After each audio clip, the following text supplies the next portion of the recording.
Guys, good morning, welcome to Krishna educational hub. और कैसा आप लोग का टाइम चल रहा है? जैसा कि हम लोगों ने पढ़ा था कि 5 ईयर प्लान को हमने 7 तक किया था। उससे पहले हम लोग आपको सरस्वती पूजा की बेस्ट विशेस दे रहे हैं। माँ सरस्वती करे कि आप लोगों की जो भी इच्छा हो, जो भी बेस्ट विशेस हो, वो सब आपको प्राप्त हो, ठीक है। और नया हम लोग अब एक 5 ईयर प्लान कर रहे हैं। तो इससे पहले हम लोग एक शॉर्ट इन्फॉर्मेशन कर लेते हैं, रिकॉल कर लेते हैं 7 5 ईयर प्लान का, जो कि किस पर डिपेंड था, टाइम ड्यूरेशन का था। तो 7 5 ईयर प्लान जो हमारा था वो 1985 टू 1990 तक था और वो कमोडिटी बेसिस मॉडल पे डिपेंड था। उसमें हमने देखा कि security exchange board of India की एस्टैब्लिशमेंट हुई और जो भी वर्क हुए उन सारी चीज़ों को हमने वहाँ से डिटेल्स किया। Now we are going to 8th 5 year plan और उसमें देखते हैं कि क्या क्या चीज़ हुई। 8th 5 ईयर प्लान से पहले एक चीज़ हम लोग जान लेते हैं कि 7th 5 ईयर प्लान जो था हमारा, 7th जो 5 ईयर प्लान था वो किसकी टाइम ड्यूरेशन क्या थी, तो उसकी 1980 आप कह सकते हो मार्च 1985 टू 1990 था, है ना। इसके बाद हम यहाँ पे देख रहे हैं कि ये जो 8th 5 ईयर प्लान है वो 1992 से स्टार्ट हुआ। इट मीन्स कि बीच में 2 ईयर का गैप हो रहा है ना। तो 2 ईयर्स जो बीच में था उसमें हमने क्या देखा, तो उसमें हमारा एनुअल प्लान चल रहा था, जो सालाना वार्षिक योजना हमने पढ़ा है वो चल रहा था 2 ईयर्स के लिए, विद ड्यूरेशन ऑफ 1990 टू 1992, है ना। तो ये जो 2 साल था उसमें एनुअल प्लान चल रहे थे। अब हम लोग यार कंटिन्यू 8th 5 ईयर प्लान। तो 8th 5 ईयर प्लान की जो ड्यूरेशन है वो मार्च 1992 टू 1997, है ना। अब इसमें हम देखेंगे कि वर्क प्रोसेस क्या था, इसका मॉडल किस पे डिपेंड था, हमारा इसमें टारगेट क्या था, हमने इसमें अचीव क्या किया और इसमें कौन कौन से नए एस्टैब्लिशमेंट हुए, इनोवेशन हुए, उन सारी चीज़ों को देखेंगे, है ना। तो 8th 5 ईयर का जो मॉडल था वो model John W Maillard model पे डिपेंड था, यानी जॉन डब्ल्यू मिलर मॉडल पे डिपेंड था। कौन? 8th 5 year plan. हमारा जो इसमें एब्जेक्टिव था, हमारा उद्देश्य था, जो हमारा मोटो था वो क्या था, तो डेवलपमेंट ऑफ ह्यूमन रिसोर्सेज, यानी मानवीय जो भी संपदा है उसका क्या होना चाहिए, डेवलपमेंट होना चाहिए, विकास होना चाहिए, है ना। और इसमें हम देखेंगे कि हमारा जो ग्रोथ रेट था, जो हमने टारगेट करा, आई मीन कह सकते हैं जो हमारा एम था, वो एम कितना था, तो वो एम जो था हमारा 5.6 था, है ना। जो हमने एम करा कि हमें क्या टारगेट लेना चाहिए, तो वो टारगेट हमारा 5.6 था और जो हमने उसमें अचीव किया वो हमारा क्या था, तो 6.8 था। हमने यहाँ पे देखा कि हमारा जो टारगेट था उसे मैंने मोर देन अचीव किया हमारा 5 ईयर प्लान ने। इट मीन्स कि ये सक्सेस प्लान था, क्योंकि जो हमने टारगेट रखा उससे मोर देन अचीव किया।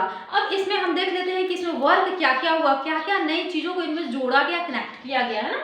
अब इसमें देखते हैं कि 1993 जो टाइम पीरियड है उसमें क्या होता है, तो उसमें प्रधानमंत्री रोजगार योजना का इम्प्लीमेंट होता है। इट मीन कि शुरू होता है वहां से प्रधानमंत्री रोजगार योजना, कब से, 1993 से, ठीक है।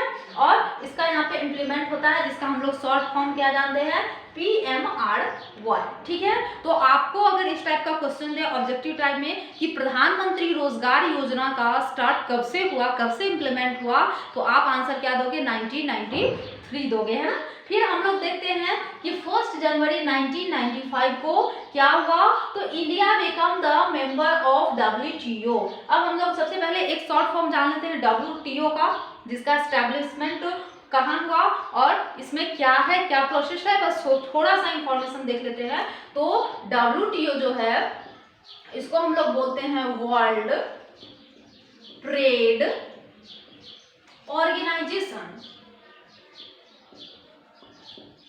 ठीक है। तो ये WTO जो है इसका हम जो मेंबर बने, हमारी इंडिया जो मेंबर बनी वो कब बनी, तो वो बनी 1 जनवरी 1995 को। ये इसमें क्या वर्क प्रोसेस होता है, तो ये नाम से ही आपको पता चल रहा है कि इसमें ट्रेड यानी कि व्यापार होता है, बिजनेस होता है, किसमें, अंतरराष्ट्रीय देशों में, एक देश से दूसरे देश में होता है, ठीक है। तो हम इसको कब ज्वाइन किया, हम इसका मेंबर कब बने, तो हम WTO का मेंबर बने 1 जनवरी 1995 5 करोड़। इसके बाद एक स्कीम जो कि आजकल भी स्कूल में इम्प्लीमेंट है, गवर्नमेंट जितने भी स्कूल है वहाँ पे हम लोग देखते हैं, मिड डे मील एक योजना है, प्लानिंग है गवर्नमेंट की, जो कि हमारी काम कर रही है। तो उसका स्टार्टिंग कब हुआ? तो उसका स्टार्टिंग 8th 5 ईयर प्लान यानी कि 8वीं पंचवर्षीय योजना में हुआ। उसका टाइम ड्यूरेशन का था, तो उसका टाइम ड्यूरेशन था 15 अगस्त 1995 यानी कि 15 अगस्त 1995 को मिड डे मील जो योजना चल रही है उसका स्टार्ट हुआ, ठीक है।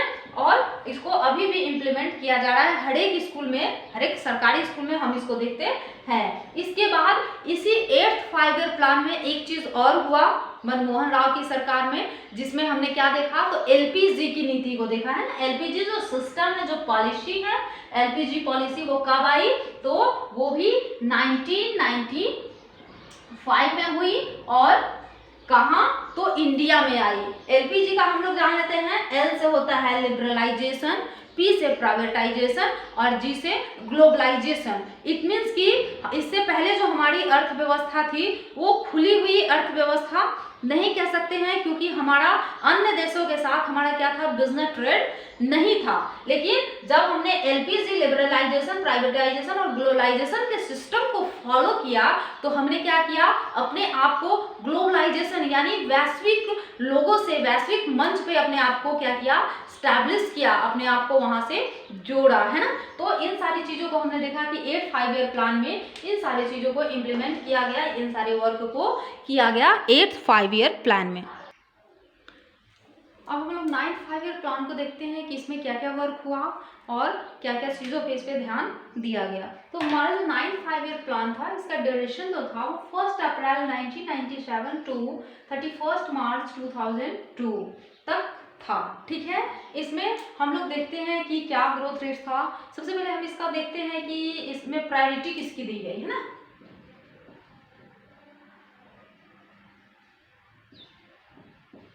प्रायोरिटी इसमें दी गई किसको? तो इसमें दिया गया इक्वलिटी, सबकी समानता के साथ विकास होना चाहिए, है ना। इक्वल सबका डेवलपमेंट होना चाहिए, है ना। इक्वल डेवलपमेंट यानी कि समानता के साथ लोगों का विकास होना चाहिए। ये 9th 5 ईयर प्लान में प्रायोरिटी रखा गया, ठीक है। इसमें जो हम ग्रोथ रेट देखते हैं वो कितना था? तो 6.5% रखा गया ग्रोथ रेट को, जिसको हमने अचीव किया 5.5%। इस मीन्स कि हम कह सकते हैं कि ये जो हमारा 5 year plan, 9th 5 year plan जो था वो सक्सेस नहीं हुआ, क्योंकि हमने जो अपना एम रखा, टारगेट रखा और टारगेट से लेस देन हमने क्या किया? अचीव किया, ठीक है। अब इसमें हम लोग देखते हैं कि क्या क्या वर्क हुए, किस किस चीज़ों को इम्प्लीमेंट किया गया, क्या क्या न्यू इनोवेशन किया गया, ठीक है। तो इसमें 1998 को पोखरण सेकेंड का क्या हुआ? टेस्ट हुआ, न्यूक्लियर टेस्ट हुआ। पोखरण 2 का टेस्ट हुआ, न्यूक्लियर टेस्ट हुआ, ठीक है। फिर हम लोग पढ़ रहे हैं कि 1999, तो हमने 1999 में क्या देखा था? कारगिल का युद्ध देखा था, कारगिल वॉर देखा था। कब हुआ ये? तो ये 9th 5 ईयर प्लान के ड्यूरेशन में हुआ। और इसमें क्या क्या चीजों पर ध्यान दिया गया? तो इसमें यूनिवर्सलाइजेशन ऑफ प्राइमरी एजुकेशन, इसमें प्राइमरी एजुकेशन को टारगेट किया गया, फोकस किया गया कि इसको मतलब इसमें बहुत सारे डेवलपमेंट होने चाहिए। न्यू क्या है? इसमें रिसर्च की जरूरत है और उन सारी चीजों पे फोकस करके क्या किया गया? यूनिवर्सलाइजेशन किया गया। किसका? प्राइमरी एजुकेशन यानी कि प्राथमिक शिक्षा पे बल दिया गया, ध्यान दिया गया, ठीक है। फिर कह रहा है कि कनेक्टिविटी ऑफ विलेज, यानी कि इसमें जो आप रोड इनिशिएटिव डेवलपमेंट का कार्य बोलते हो उस पर फोकस किया गया कि गांव से शहर को जोड़ना है, कनेक्टिविटी को अच्छा करना है, यानी कि रोड पे बनवाने हैं, रोड पे ज़्यादा एक्सपेंसेस करना है। विलेज को टारगेट किया गया कि विलेज से टारगेट ये है कि यहाँ पे कनेक्टिविटी रखना है, यहाँ से आने जाने की सुविधा होनी चाहिए, यातायात की सुविधा होनी चाहिए, इन सारी चीज़ों पे इसमें फोकस किया गया। कब? तो 9th 5 ईयर प्लान के ड्यूरेशन में, ठीक है।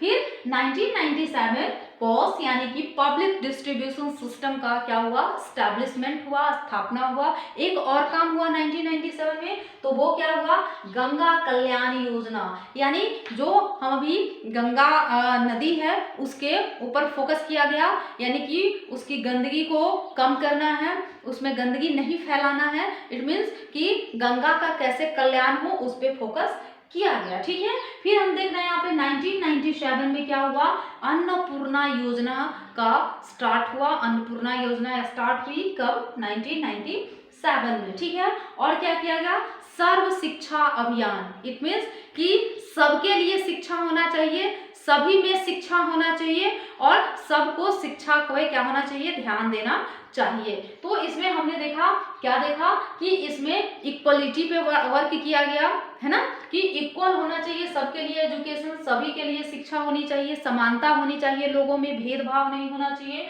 और क्या हुआ, तो ह्यूमन डेवलपमेंट पे वर्क किया गया। किस पे, तो ह्यूमन यानी कि मानव के विकास कैसे हो उसको टारगेट किया गया, उस पर वर्क किया गया, उसको फोकस किया गया। तो हम देख लेते हैं कि 10th 5 ईयर प्लान जो था उसमें क्या हुआ, क्या टारगेट था, क्या अचीव किया, क्या वर्क हुआ, है ना। तो हमारा जो 10th 5 ईयर प्लान था उसका जो ड्यूरेशन था वो 2002 टू 2007, ये इसका टाइम पीरियड था, किसका, 10th 5 ईयर प्लान का, ठीक है। इसमें क्या ऑब्जेक्टिव रखा गया, ऑब्जेक्टिव बोलने से उद्देश्य, इसमें क्या उद्देश्य रखा गया, तो इसमें उद्देश्य रखा गया कि eradicate poverty and unemployment. It means कि इसमें कहा गया, इसमें इसको फोकस किया गया, प्रायोरिटी दिया गया कि इसमें किसको खत्म करना है, तो गरीबी को कम करना है और अनएम्प्लॉयमेंट इस मीन्स की बेरोजगारी को कम करना है, ठीक है ना। तो इसमें क्या कहा गया कि इसमें गरीबी और बेरोजगारी को खत्म करना है ना, इसको टारगेट किया गया कि हमारे जो कंट्री है उसमें जो अनएम्प्लॉयमेंट है, बेरोजगारी है, लोगों के पास रोजगार नहीं है, उसको टारगेट करेंगे। इट मीन्स कि बेरोजगारी को कम करेंगे, बेरोजगारी को खत्म करेंगे। और जो गरीबी है, जो हमारे यहाँ गरीब है, अब एक दिन हम किसी दिन इस पर डेफिनेशन रखेंगे, इस पर पूरा डिपेंड करेंगे और पूरे उसको डिटेल से करेंगे कि गरीब कौन है और गरीबी है क्या, who is poor and what is poverty, उसको अच्छे से डिटेल से करेंगे, ठीक है।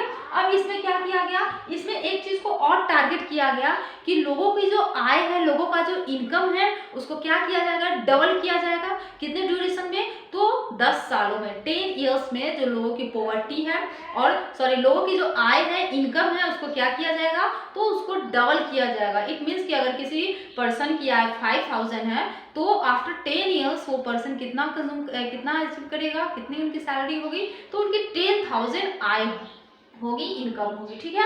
इसमें हमने देखा कि हमारा जो ग्रोथ रेट था वो 8% था।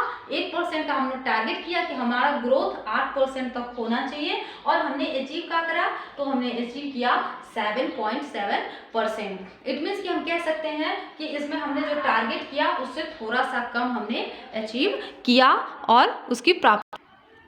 अब हम देख लेते हैं 11th 7 5 ईयर प्लान की क्या क्या हुआ उसमें। तो 11th जो 7 5 ईयर प्लान 11 जो 5 ईयर प्लान था उसका ड्यूरेशन क्या था, तो 2007 टू 2012, यानी कि 11वीं जो पंचवर्षीय योजना थी वो 2007 से लेकर के 2012 तक चली। अब इसका क्या रखा गया ऑब्जेक्टिव, क्या उद्देश्य रखा गया, तो इसमें जो ऑब्जेक्टिव था वो रैपिड एंड इंक्लूसिव ग्रोथ, यानी तीव्रता के साथ विकास, क्या रखा गया,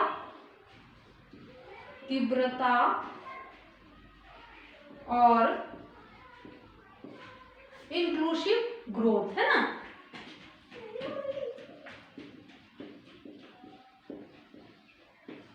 विकास, है ना। इसमें फोकस किया गया कि तीव्रतम विकास हो, जल्दी विकास हो और सही ढंग से विकास हो, इस पर फोकस किया गया। इसमें अब हम देख लेते हैं कि वर्किंग क्या क्या हुआ। तो 2009 में आम आदमी बीमा योजना का स्टार्ट हुआ। आम आदमी बीमा योजना जो है, जो अभी चल रही है, वो कब शुरू हुई? तो 2009 में शुरू हुई। और भी बहुत सारे वर्क हुए, काम हुए, जिसमें से एक है राजीव गांधी आवास योजना। ये जो आवास योजना है, राजीव गांधी आवास योजना, ये 11 5 ईयर प्लान में चली थी।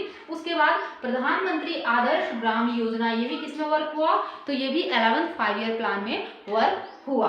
अब now we are going to 12th 5 year plan. What's time duration? तो जो 12th 5 ईयर प्लान था वो 2012 टू 2017 था, यानी 12वीं पंचवर्षीय योजना का जो समय था वो 2012 से लेकर के 2017 तक था। लेकिन और इसका ऑब्जेक्टिव क्या रखा गया? तो faster, sustainable and more inclusive growth रखा गया है, यानी तीव्रता भी हो, साथ साथ क्या हो?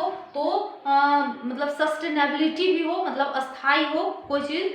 जैसे कि ये नहीं कि आज काम कर रहे हैं और उसके लिए भविष्य, आने वाले भविष्य को खराब कर रहे हैं। इट मीन्स कि जैसा हम लोग जो सुनते हैं कि जल को हमें क्या करना चाहिए? संचित करना चाहिए। इसमें उसको सस्टेनेबल बनाना है, हम भी यूज करें, हमारे आने वाले जो जनरेशन है वो भी उसको यूज करे। इट मीन्स कि वो सस्टेनेबल होना चाहिए, अस्थाई होना चाहिए। ऐसा नहीं कि आज हमने बहुत सारे पानी को बर्बाद कर दिया और हमारी आने वाले जनरेशन वाटर क्राइसिस को झेल रही है, वाटर क्राइसिस को जी रही है। इट मीन्स कि हमको क्या फोकस करना है? तो हमको फोकस करना है कि इसमें हमारा विकास हो और आने वाले जनरेशन के लिए भी सस्टेनेबिलिटी बनी रहनी चाहिए, ठीक है ना। और मोर इंक्लूसिव, यानी कि एकदम सही तरीके से तीव्रतम विकास इसमें होनी चाहिए। ये 12th 5 ईयर प्लान की ड्यूरेशन थी। लेकिन जब 2014 में 2014 में बीजेपी की सरकार आई, भारतीय जनता पार्टी की सरकार आई, तो उसने क्या करा?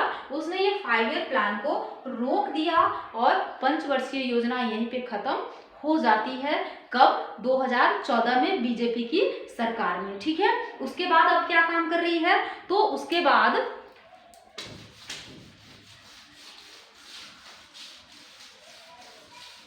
अब हमने देखा कि 5 ईयर प्लान जो 2014 में बीजेपी की सरकार आई, उसने क्या करा? इसको कैंसिल कर दिया, रोक दिया।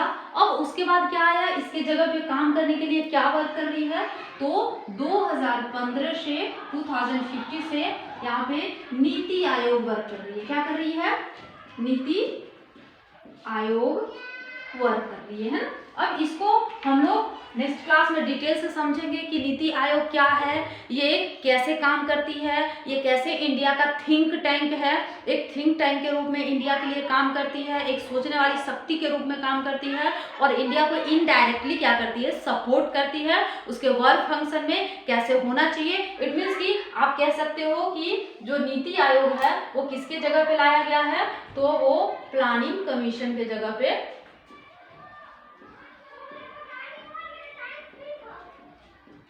प्लानिंग कमीशन के जगह पे आया है, ठीक है। ये प्लानिंग कमीशन के जगह पे वर्क कर रही है। हमने देखा कि 12th 5 ईयर प्लान तक हमने काम किया।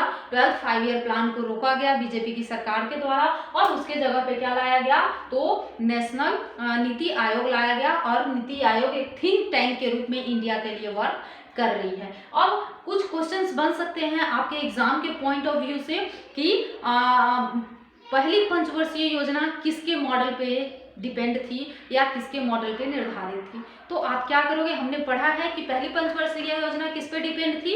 तो हेराल्ड-डोमार मॉडल पे स्टैब्लिश थी। और अगर उसमें टाइम ड्यूरेशन पूछेगा तो फिर आप उसमें बताओगे 1951 टू 1956। इसी तरह से अगर आपसे पूछ ले कि सेकेंड 5 ईयर प्लान किस पे डिपेंड था, तो आप बताओगे कि पीसी महानबोलिस पे डिपेंड था।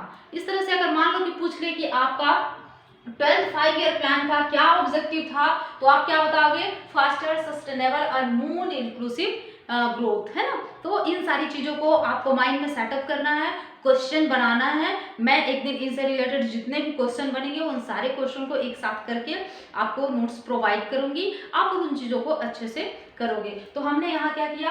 12th 5 ईयर जो प्लान थे उसको पढ़ लिया। उसके साथ साथ हमने देखा कि 12th 5 ईयर प्लान के जगह पे थिंक टैंक के रूप में इंडिया के लिए वर्क करने के लिए गवर्नमेंट ने क्या एस्टैब्लिश की? तो नीति आयोग का स्थापना किया। अब हम लोग देखेंगे कि नीति आयोग कैसे वर्क करती है, क्या वर्क फंक्शन है, कैसे इंडिया के लिए एक सपोर्टिंग फाइल के रूप में काम करती है। अब आप लोगों ने इन क्लास को अगर अच्छे से किया है, एक बार अगर नहीं समझ में आया आप फिर से रिवाइज करके देखो। उसके अलावा भी अगर प्रॉब्लम हो आप कमेंट सेक्शन में कमेंट जरूर से कीजिए। और अगर आपको क्लास समझ में आ रही है तो प्लीज़ लाइक शेयर सब्सक्राइब करना बिल्कुल ना भूलें, और लाइक शेयर सब्सक्राइब जरूर से करें, ठीक है। अब किसी कारणवश हमने क्लास को बीच में ड्रॉप कर दिया था, अब हमारी क्लास कंटिन्यू रहेगी, हम लोग कंटिन्यू यहाँ पे मिलेंगे और जो भी होगा उसको हम लोग अच्छे से सॉर्ट आउट करेंगे, ठीक है। तो हम लोग मिलते हैं फिर नेक्स्ट क्लास में। Bye, best of luck, thank you. और प्लीज़ समझ में आ रहा है तो लाइक शेयर सब्सक्राइब जरूर कीजिए, क्योंकि आपके लाइक शेयर सब्सक्राइब से हमारा क्या होता है, इंक्रीजमेंट होता है, हमको भी करने का मन करता है अच्छे से, और हम भी चाहते हैं कि आपको अच्छे से अच्छे कंटेंट अवेलेबल कराएं और चीज़ों को अच्छे से समझा पाएं, ठीक है। Thank you.